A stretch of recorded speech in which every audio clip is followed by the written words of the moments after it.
yksi onnistuu, mutta tosiaan niin peruskartingin lisäksi tässä aivan kuten Little Big Planet muissakin peleissä, niin vain mielikuvitus aika pitkään rajana. Ei pelkästään aivan kuten Little Big Planeteissa, jotka oli perusteltaan tasoloikkaa, mutta siellä ne työkalujen avulla pystyy tekemään mitä monimuotoisempia pelejä. Aivan samoin tässä. Ainoa erohan Little Big Planet, että tämä on niin kolmiulotteinen maailma. Ja vastaavanlaisesti täällä voi tehdä kaikenlaisia kolmiulotteisia pelejä ja kaikkia mahdollisia asetuksia.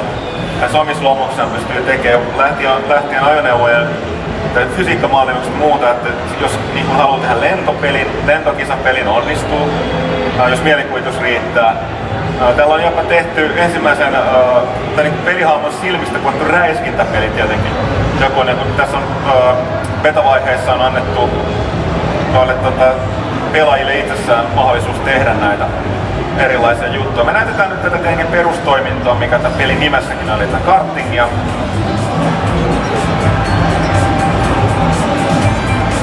Ja hyvin simppeliä tuttua muista karting-peleistä. Löytyy kaikenlaisia vempeleitä ja aseita, millä voi auttaa itseään tehdä haittaa vastustajille.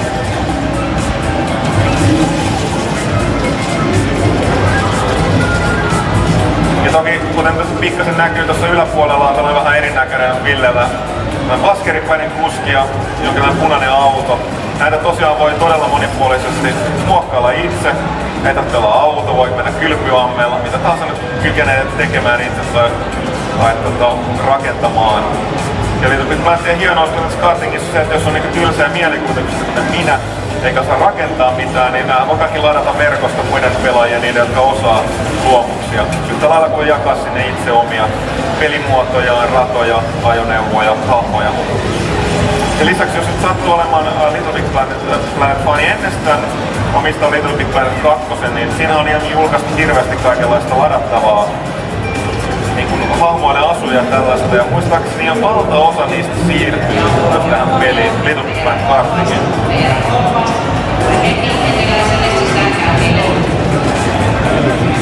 Ville koitais voittaa nyt mahdollisimman nopeasti, niin otetaan tänne osaavampia pelaajia tähän testailemaan. Annetaan sen verran ennakko-ohjeita pelaajille, jotka tulee tänne lavalle pelaamaan, että tosiaan kaasu on todennäköisesti tuttuun tapaan, kuten monissa autopeleissä. Olkanäppäimellä R2-näppäimellä, sivuhuisuun pääsee X-näppäimellä. Onko sun ohjelmassa muuttuneen näin? Koska tähän voi muokata. On joo, kyllä vain, eli näillä ohjesäännöillä mennään. Ja esineitä ammutaan 4 näppäimellä. Tai käytetään, osa niistä on omaa vauhtia lisääviä. Kyllä vaan. Mä tykkään noista viiksistä, niistä tulee herkkuun Poirot mieleen.